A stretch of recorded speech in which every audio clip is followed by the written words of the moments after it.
South Africa சார்பாக ICJ மற்றும் ICC ஆகிய சர்வதேச குற்றவியல் நீதிமன்றம், சர்வதேச நீதிமன்றம் ஆகிய இரண்டிலும் வழக்கு தாக்கல் செய்யப்பட்டிருந்தது. அந்த வழக்கினுடைய விசாரணைகள் மும்முரமாக நடைபெற்று வரக்கூடிய நேரத்தில் தான் இஸ்ரேலிய பிரதமர் பெஞ்சமின் நெத்தன்யாஹுக்கும் அவருடைய பாதுகாப்பு அமைச்சராக செயல்பட்ட யோ கேலண்ட் என்பவருக்கும் சர்வதேச நீதிமன்றம் பயண தடை விதித்திருக்கிறது. அரெஸ்ட் வாரண்ட் கொடுக்கப்பட்டிருக்கிறது. அந்த ஐசிஜே அதே போன்று ஐசிசியில் உறுப்பினராக இருக்கக்கூடிய எந்த நாடுகளும் இவர்கள் அந்த நாடுகளுக்கு பயணிக்கிற போது, அந்த நாட்டினுடைய வான்பரப்பை தாண்டி பயணிக்கிற போது அவர்களை கைது செய்யலாம் என்கிற உத்தரவு பிறப்பிக்கப்பட்டிருக்கிறது. ஏற்கனவே நம்ம சொன்ன மாதிரி பாலஸ்தீன விடுதலை ராணுவத்தினுடைய துணை ராணுவ குழுவினுடைய ஒரு தளபதியை உயிரோடு பிடிப்பதற்காக வந்திருக்கிறார்கள். அவரை உயிரோட பிடிச்சிட்டோம்னா பணைய கைதிகள் விடுதலைக்கு அது ஈஸியாக இருக்கும். இவரை நாங்கள் விடணும்னா அவரை விடுங்க என்று சொல்லி நம்ம டீல் பண்ண முடியும் என்கிறதுக்காகத்தான் இவர் இந்த இடத்துல இருக்கிறாரு என்கிறத அனுமானிச்சு அவங்க வந்திருக்கிறாங்க. அவருக்கு ஆல்ரெடி தகவல் என்ன பண்ணிட்டாங்கன்னா, இப்படி ஒரு குரூப் வர்றாங்க, பிரிப்பரேஷனோட ரெடியா இருங்க என்கிற தகவல் கொடுக்கப்பட்டு விட்டது.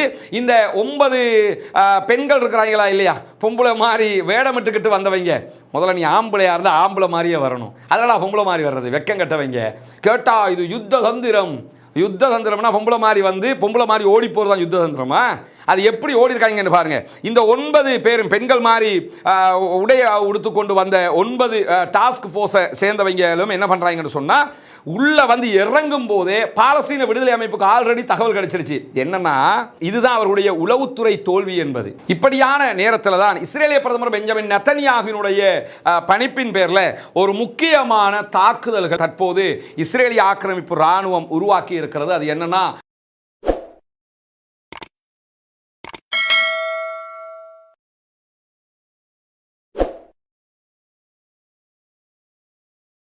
அஸ்ஸலாமு அலைக்கும் வரஹ்மத்துல்லாஹி வபரகாத்துஹு. பேரன்பிற்கினிய சகோதர சகோதரிகளே, நம் அனைவர் மீதும் ஏக இறைவனுடைய அமைதியும் கருணையும் உண்டாகட்டுமாக என்கிற உயரிய பிரார்த்தனைகளோடு பாலஸ்தீனத்தினுடைய காசா பகுதிகள் மீது இஸ்ரேலிய ஆக்கிரமிப்பு ராணுவம் தாக்குதல்களை ஆரம்பித்து இன்றோடு 591வது நாளாக இருக்கக்கூடிய தருணத்தில் இன்றைக்கு ஒரு முக்கியமான படுதோல்வியை இஸ்ரேல் சந்தித்திருப்பது மட்டுமல்லாமல், இஸ்ரேல் இன்றிலிருந்து 90 மணி நேரங்களுக்குண்டான ஒரு படுபயங்கரமான தாக்குதலையும் காசா மீது தொடங்கி இருக்கிறது. இதற்கான காரணங்களும் வெளிப்பட்டிருக்கிறது.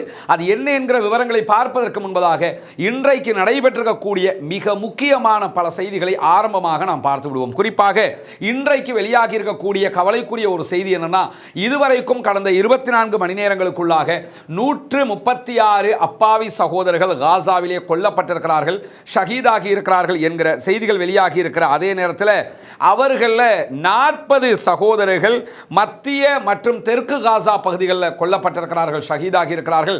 மீதமுள்ள அத்தனை பேரும் நார்த் காசா பகுதிகளில் தான் கொல்லப்பட்டிருக்கிறார்கள், ஷஹீதாகி இருக்கிறார்கள் என்கிற செய்திகள் பதிவு செய்யப்பட்டிருக்கிறது. இப்படியான சூழல்ல தான் நமக்கெல்லாம் தெரியும், இஸ்ரேலுடைய இந்த நடவடிக்கைகளுக்கு எதிராக சவுத் ஆப்பிரிக்கா சார்பாக ஐசிஜே மற்றும் ஐசிசி ஆகிய சர்வதேச குற்றவியல் நீதிமன்றம், சர்வதேச நீதிமன்றம் ஆகிய இரண்டிலும் வழக்கு தாக்கல் செய்யப்பட்டிருந்தது. அந்த வழக்கினுடைய விசாரணைகள் மும்முரமாக நடைபெற்று வரக்கூடிய நேரத்தில் தான் இஸ்ரேலிய பிரதமர் பெஞ்சமின் நெத்தன்யாஹுக்கும் அவருடைய பாதுகாப்பு அமைச்சராக செயல்பட்ட யோ கேலண்ட் என்பவருக்கும் சர்வதேச நீதிமன்றம் பயண தடை விதித்திருக்கிறது. அரெஸ்ட் வாரண்ட் கொடுக்கப்பட்டிருக்கிறது.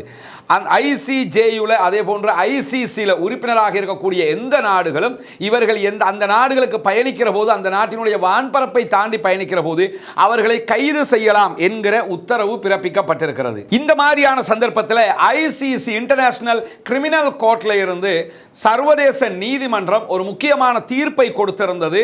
பெஞ்சமின் நெத்தன்யாஹு இஸ்ரேலிய பிரதமருக்கும் இஸ்ரேலுடைய முன்னாள் பாதுகாப்பு அமைச்சர் யோ கேலண்ட்டுக்கும் அரெஸ்ட் வாரண்ட் கொடுத்திருந்தாங்க.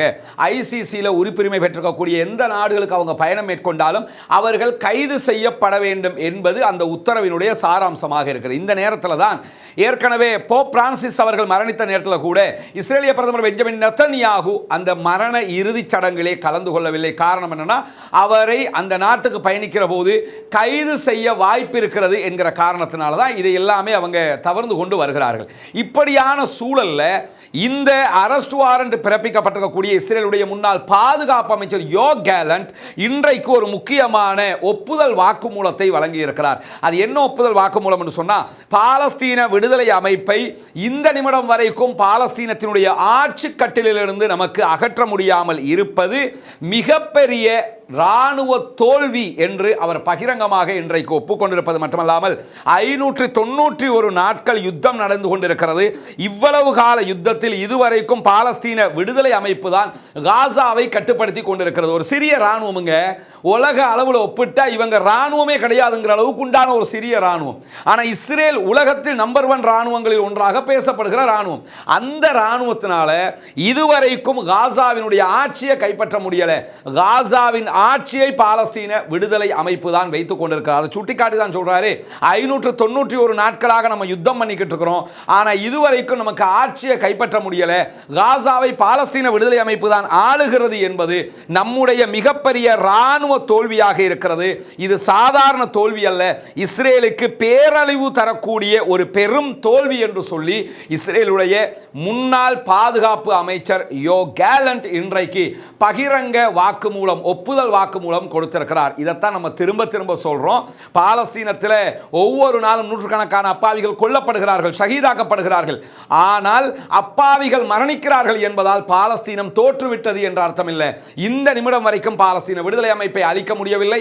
பாலஸ்தீன விடுதலை அமைப்பிடம் கைதிகளாக இருக்கக்கூடிய இஸ்ரேலுடைய பணைய கைதிகளை அவர்களால் மீட்டுக்கொள்ள முடியவில்லை. மூன்றாவதாக பாலஸ்தீன விடுதலை அமைப்பை ஆட்சியிலிருந்து அகற்றுவோம் என்றார்கள். இந்த நிமிடம் வரைக்கும் அதை செய்ய முடியல. எனவே இஸ்ரேல் படுதோல்வி அடைகிறது, தொடர்ந்தும் தோல்வி அடைகிறது, பேரழிவு தரக்கூடிய தோல்வியாக அது இருக்கிறது என்பதை இஸ்ரேலுடைய முன்னாள் பாதுகாப்பு அமைச்சர் யோவ் கேலண்டே ஒப்புக்கொண்டிருக்கிறார். இவர் சாதாரணமான ஆள் இல்லைங்கிறதுக்காகத்தான் ஏற்கனவே ஆரம்ப விவகாரத்தில் நான் சொல்லிட்டேன், இவருக்கு இன்டர்நேஷனல் கிரிமினல் கோர்ட்டால அரெஸ்ட் வாரண்டே கொடுக்கப்பட்டிருக்கிறார். இந்த யுத்த குற்றத்தில் அவர் ஈடுபட்டாருங்கிறதுக்காக அவர் தான் பாதுகாப்பு அமைச்சராக இருந்துகிட்டு அவ்வளவு தாக்குதல்களையும் நடத்தினார். அவரே இப்ப என்ன சொல்றாருன்னா, நாங்க தோத்துட்டோம் சொல்லி கைவிரித்திருக்கக்கூடிய நேரத்தில் அவர்களுடைய எதிர்க்கட்சி தலைவர் யாயர் லேபிட், இவர் தான் அவர் இன்றைக்கு ஒரு அறிக்கை என்ன விடுத்திருக்கிறார் என்று சொன்னா, காசாவினுடைய ஆட்சியை எகிப்து கையில் எடுக்க வேண்டும் என்று சொல்லியிருக்கிறார். ஏன்னா நாங்க ரொம்ப புடுங்கி பார்த்துட்டோம், எங்களுக்கு தலைமுடி எதையும் புடுங்க முடியாம இருக்குது, அதனால நீங்களாவது எடுத்துக்கிறீங்க, வெக்கங்கட்டவங்க இன்னைக்கு என்ன பண்றாங்கன்னா, முன்னாள் பாதுகாப்பு அமைச்சர் நாங்க தோத்துட்டோம் என்று பகிரங்கமா சொல்றாரு. இரண்டாவது எதிர்க்கட்சி தலைவர் வந்து என்ன சொல்றாருன்னா, எங்களுக்கு காசாவினுடைய ஆட்சியை கைப்பற்ற முடியாம இருக்குது, எனவே ஈஜிப்டாவது வந்து நீங்க கைப்பற்றுங்க. இவங்களுக்கே முடியலன்னு அவங்கள்ட்ட கொடுப்பாங்களா? அதை யோசிக்கணுமா இல்லையா? ஏன்னா அவர் பகிரங்கமாகவே தோல்வி ஒப்புக்கொள்றாரு. இவர் நாங்க கீழே விழுந்துட்டோம், மீசல மண்ணு ஒட்டலைங்கிற விதமாக ஒப்புக்கொள்கிறார். இதுவெல்லாம் பாலஸ்தீன விடுதலை ராணுவத்திற்கு கிடைக்கக்கூடிய மாபெரும் வெற்றிகளாக இருக்கிறது. நம்முடைய பிரார்த்தனைகள் வீண் போகவில்லை, நம்முடைய துஆக்கள் வீண் போகவில்லை. தொடர்ந்து அல்லாஹ்விடத்தில் கேட்டுக்கொண்டே இருங்கள். அல்லாஹு தஆலா பாலஸ்தீன மக்களை தோல்வி உறச் செய்ய மாட்டான், பாலஸ்தீன ராணுவத்தை தோற்கடிக்க மாட்டான். இன்ஷா அல்லாஹ் பாலஸ்தீன ராணுவம் இந்த நிமிடம் வரைக்கும் வெற்றி வாகை சூடிக்கொண்டிருக்கிறது என்பதையும் நம்ம தொடர்ந்து அவதானிக்க முடிகிற அதே நேரத்தில் இன்றைய தினம் வெளியாகி இருக்கக்கூடிய இன்னும் ஒரு முக்கியமான செய்தி என்னன்னு கேட்டா, இன்றைக்கு 2 விதமான பட்டு பயங்கரமான சம்பவங்கள் நடந்திருக்கிறது.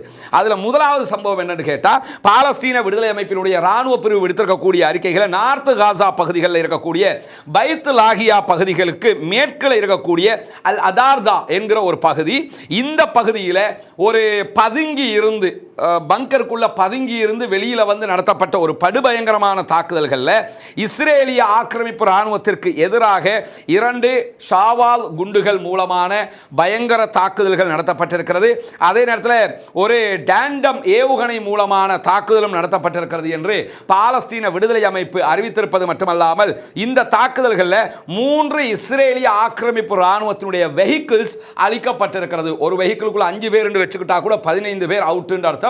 ஆனா ஒரு வெஹிக்கிள்ல எத்தனை பேர் இருந்தாங்கிறது துல்லியமாக தெரியாத நேரத்தில் அதற்கு பிறகு இந்த தாக்குதல் நடத்தப்பட்டதோட இந்த 3ல பல பேர் செத்துக்கிட்டு இருக்கிறாங்க என்று தெரிந்து அதற்கு எதிராக இஸ்ரேலிய ஆக்கிரமிப்பு ராணுவத்தினுடைய இன்னொரு பட்டாலியனும் யுத்தத்திற்கு வந்தது. 2 சாராரையும் மொத்தமாக நாங்கள் அழித்திருக்கிறோம். அவர்களுடைய ஹெலிகாப்டர்கள் வந்து அந்த இடத்துல வான்வழி தாக்குதல்களை நடத்தினார்கள். எங்களுக்கு எந்த சேதமும் வரவில்லை, நாங்கள் சேஃபா பங்கருக்குள்ள போயிட்டோம். அவர்கள் இன்றைக்கு அழிக்கப்பட்டார்கள். அவர்களுடைய பிணங்களை அவருடைய இராணுவம் அள்ளிக்கொண்டு சென்றிருக்கிறது என்கிற செய்திகளையும் சொல்லியிருக்கிறாங்க. அப்படி பார்த்தால் குறைந்தது வெஹிக்கிளில் 15 பேர் பார்த்தாலும் ஒரு பட்டாலியனில் குறைஞ்சது 10 பேர் பார்த்தாலும் இன்றைக்கு 25+ உண்டான இஸ்ரேலிய ஆக்கிரமிப்பு இராணுவத்தை சேர்ந்தவர்கள் காசாவுக்குள் கபருக்குள் அனுப்பப்பட்டிருக்கிறார்கள், கொல்லப்பட்டிருக்கிறார்கள் என்கிற செய்திகள் வெளியாகி இருக்கிறது. ஏன்னா அவங்க தாக்குதலை அதிகரிக்க இவர்களும் பதிலடி தாக்குதல்களை உச்சமாக நடத்துகிறார்கள்.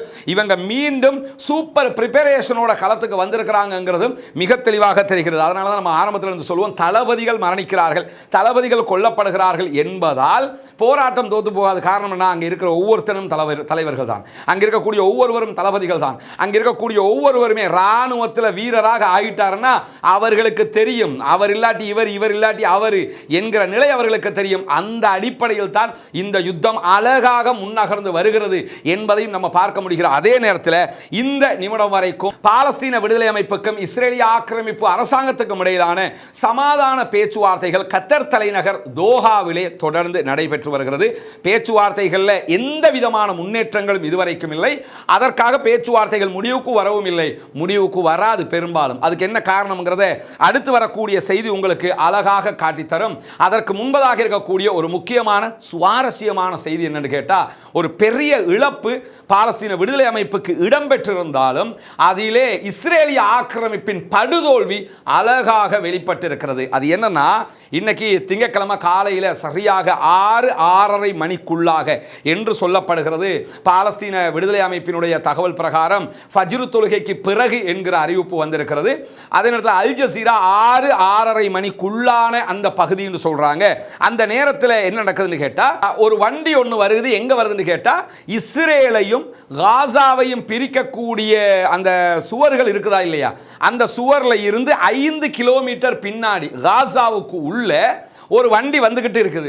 அந்த வண்டியை பார்த்தா பார்க்குறாக்கள் என்னப்பாங்கன்னா, நார்த்து காசா பைத்துலாகியா பகுதிகளில் வார் நடக்குது, அதில் அறிவித்தல்களை விடுக்கிறாங்க இஸ்ரேல். அங்கேருந்து எல்லா பொதுமக்களும் வெளியாகுங்க, நாங்கள் குண்டு தாக்குதல் நடத்த போகிறோம் என்று நேற்றிலிருந்து சொல்லிக்கிட்டு இருக்கிறாங்க.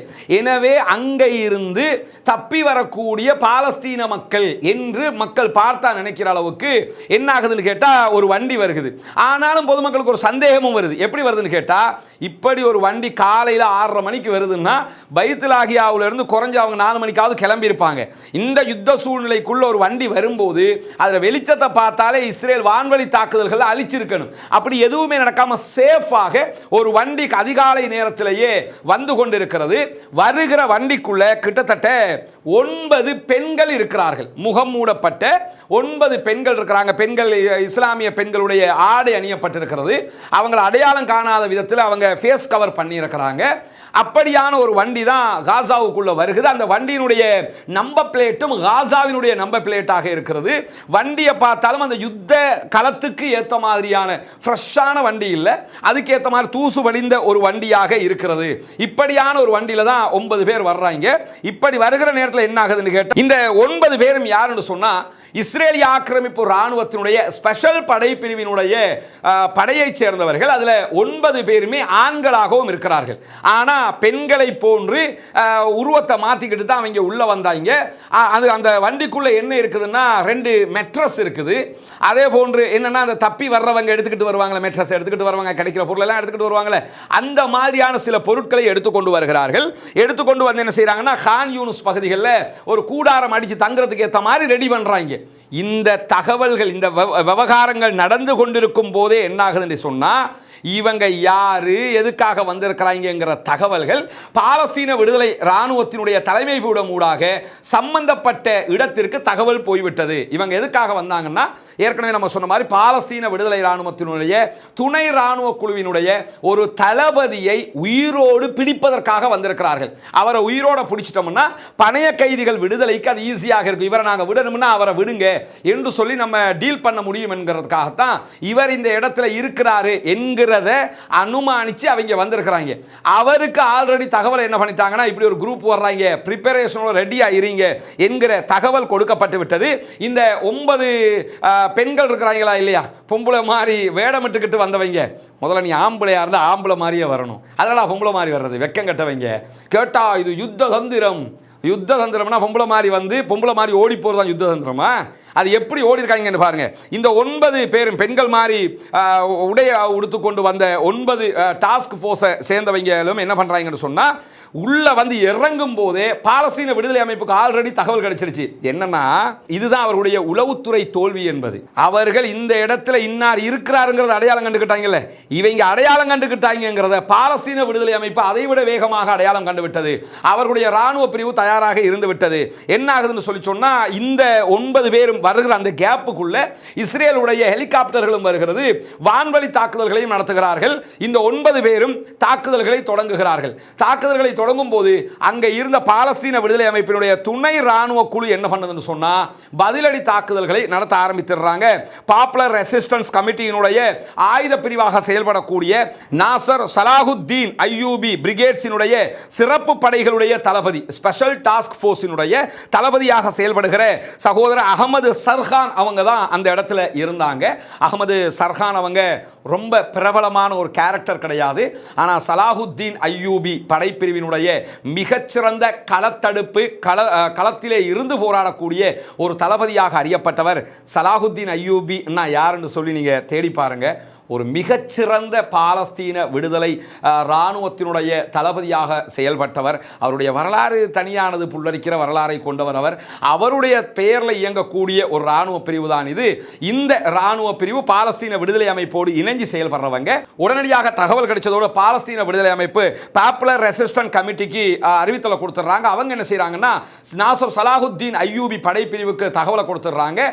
அதனுடைய டாஸ்க் ஃபோர்ஸினுடைய தலைவர் அவங்க வந்திருக்கிற இஸ்ரேலில் இருந்து வந்திருக்கிறவங்களும் இஸ்ரேலுடைய ஸ்பெஷல் டாஸ்க் ஃபோர்ஸை சேர்ந்தவங்க, இவங்களும் ஸ்பெஷல் டாஸ்க் ஃபோர்ஸை சேர்ந்தவங்க.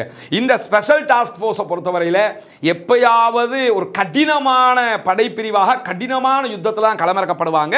அப்படி இருந்த நிலையில தான் இந்த தகவல் கிடைச்சதோட உடனே என்ன பண்றாருன்னு சொல்லி சொன்னா, அகமது சர்ஹானுடைய தலைமையில் படைப்பிரிவு இஸ்ரேலிய ஆக்கிரமிப்பு இராணுவத்தினுடைய இந்த பொம்புல வேடத்தில் வந்த இந்த குழுவோடையும் வான்வழி தாக்குதல்கள் நடக்கிற நேரத்தில் மிகப்பெரிய ஒரு சண்டையில் நேரடி தாக்குதல்களில் ஈடுபட்டார்கள்.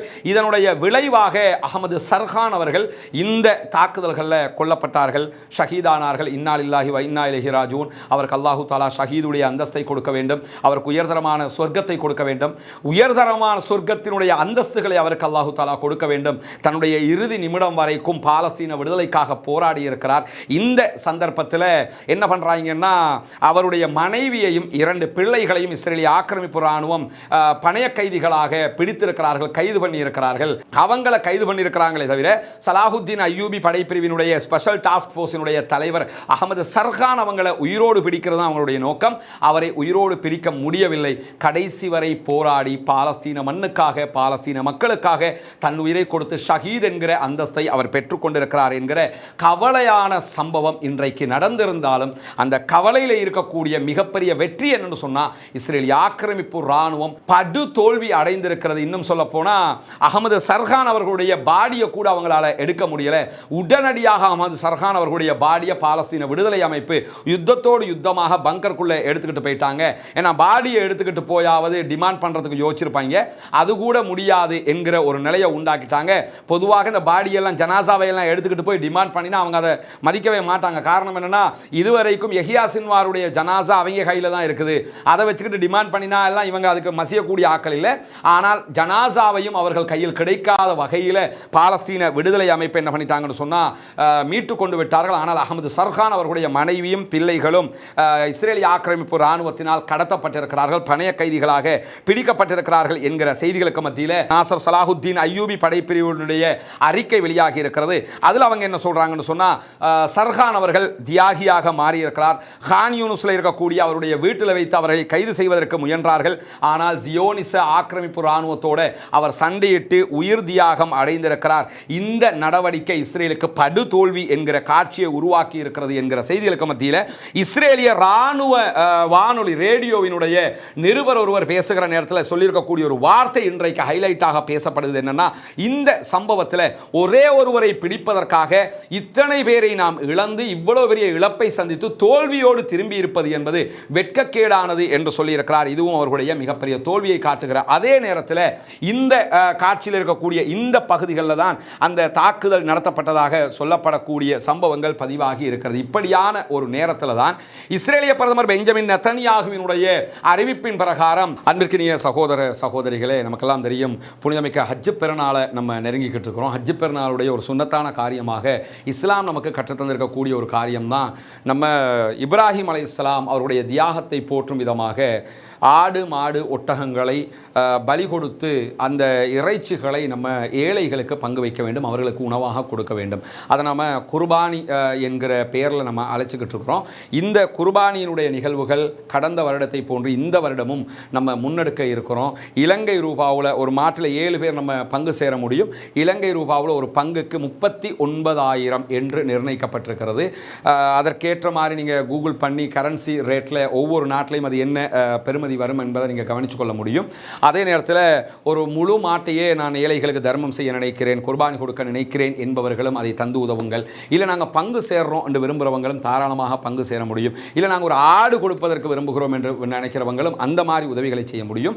இந்த குர்பானி பங்கீட்டில் இணைந்து கொள்ள விரும்புகிற சகோதரர்கள், நீங்கள் எந்த நாட்டைச் சேர்ந்தவர்களாக இருந்தாலும் முன்னால் தெரிகிற நம்முடைய வங்கி கணக்கிலக்கத்திற்கு நீங்கள் உங்களுடைய குர்பானி பங்குக்கான தொகையை வைப்பிலிட்டு விட்டு அக்கௌண்ட்டில் டிபாசிட் பண்ணிவிட்டு அதனுடைய ரெஃபரன்ஸை வந்து நமக்கு அனுப்பி தருமாறு கேட்டுக்கொள்வதோடு, அந்த அக்கௌண்ட்டுக்கு எங்களுக்கு வைப்பு செய்ய முடியாது என்று சொல்லக்கூடிய சகோதரர்கள் முன்னால் தெரிகிற வாட்ஸ்அப் மற்றும் தொலைபேசி இலக்கத்திற்கு நேரடியாக என்னை தொடர்பு கொண்டு அது தொடர்பான மேலதிக விவரங்களையும் நீங்கள் தெரிந்து கொள்ள முடியும்.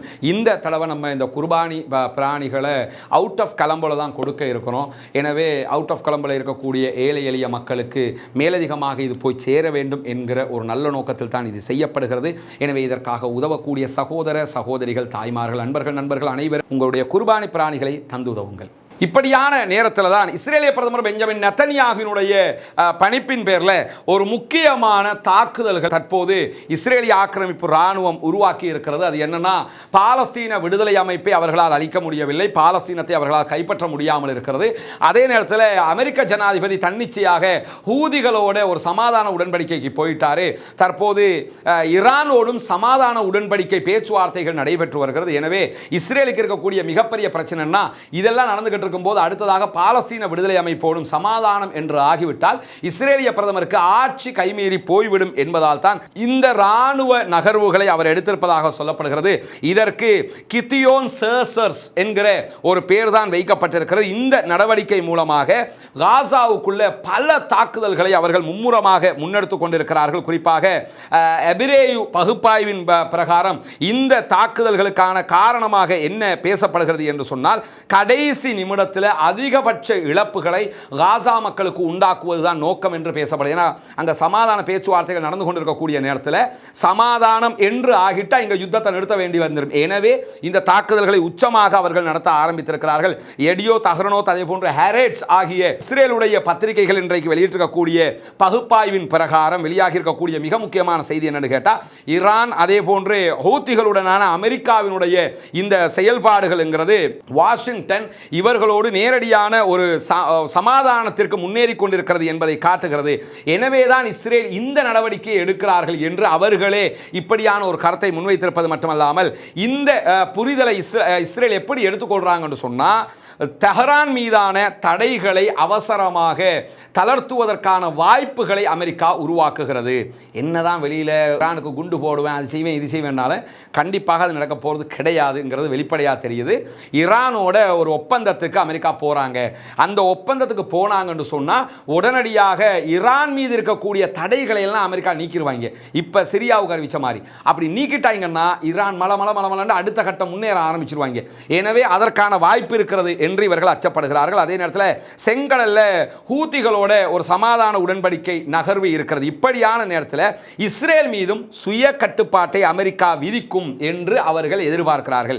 ஏன்னா பாலஸ்தீன விடுதலை அமைப்பு அவங்களால அழிக்க முடியல, அதனுடைய ராணுவ திறன்களை அவங்களால அழிக்க முடியல, நாங்கள் காசாவுக்குள்ள போவோம் இதெல்லாம் செய்வோம், நாங்கள் எதையுமே அவங்களால செய்ய முடியல என்கிற நேரத்தில் இந்த மாதிரி உடனே யுத்தத்தை நிறுத்துங்க என்கிற ஒரு அறிவிப்பு வந்தால் இஸ்ரேலால ஒன்றும் செய்ய முடியாமல் போய்விடும். எனவேதான் நாங்கள் யுத்தத்தை நிறுத்தினாலும் இங்கே இத்தனை பேரை கொண்டிருக்கிறோம், இப்படி அழிச்சிருக்கிறோம் என்கிற வேலைகளை பார்ப்போம்ங்கிறதுக்காக இப்படி ஒரு பயங்கரமான தாக்குதல்களை கிதியோன் சர்சஸ் என்கிற பெயரில் அறிவித்திருக்கிறார்கள். குறிப்பாக டெல் அவிவ் எதற்காக பயப்படுகிறது என்று சொன்னால், இஸ்ரேலுடைய கவலைகளே என்னன்னு சொன்னால், இந்த ஹூதிகள் அதே போன்று ஈரானோட அமெரிக்கா பேசுகிற பேச்சுவார்த்தைகள் உடனடியாக ஒரு சக்சஸ்ஃபுல்லாக மாறிடுச்சுன்னு சொன்னால் நமக்கு பின்னடைவாக போயிடும் என்பது அவர்களுக்கு மிகப்பெரிய ஒரு பயமாக இருக்கிறது. குறிப்பாக 4 விவகாரங்களை கொண்டு அவர்கள் இதை அடையாளம் காணுகிறார்கள். முதலாவது என்னன்னு சொன்னால், ஹூதிகளோடு அமெரிக்காவினுடைய இந்த செயல்பாடு முன்னேற்றம் அடைந்திருக்கிறது. ஹூதிகள் மேலே அமெரிக்கா தாக்குறதுல அமெரிக்கா கப்பல் மேலே ஹூதிகள் தாக்குதல் நடத்த மாட்டேங்கிறாங்க. இது அவர்களுக்கு நம்ம அடுத்து நம்ம பின்வாங்க வாய்ப்பு இருக்கிறது என்கிற எண்ணத்தை உண்டாக்கி இருக்கிறது. அதே நேரத்தில் இரண்டாவது என்னன்னு கேட்டால், USS ட்ரூமன் விமானம் தாங்கி கப்பல் ஹூதிகளுக்கு எதிராக செங்கடலில் நின்று இஸ்ரேலுக்கு ஆதரவாக தாக்குதல் நடத்திய கப்பல் அது நேற்றைய தினம் அங்கிருந்து கிளம்ப ஆரம்பிச்சிருச்சு. எனவே அதனாலையும் ஒன்றும் பண்ண முடியாத ஒரு நிலை இருக்கிறது. அதற்கடுத்ததாக மந்த நிலை குறித்த ஒரு உள்ளெச்சரிக்கை இருக்கிறது. என்னன்னா, ராணுவம் தோல்வி அடைஞ்சுக்கிட்டு இருக்குது காசாவுக்குள்ள, அதே நேரத்தில் ஆட்சி பறிபோகிற ஒரு நிலை இருக்குது என்கிற இந்த மாதிரியான ஒரு மந்த நிலை இருக்கிற காரணத்தினாலையும் அவர்கள் இதிலிருந்து பின்வாங்கணும்னு நினைக்கிறாங்க. குறிப்பாக நெத்தன்யாகுவினுடைய அரசியல் கணக்கீடுகள் எல்லாமே பொழைச்சிக்கிட்டு இருக்குது.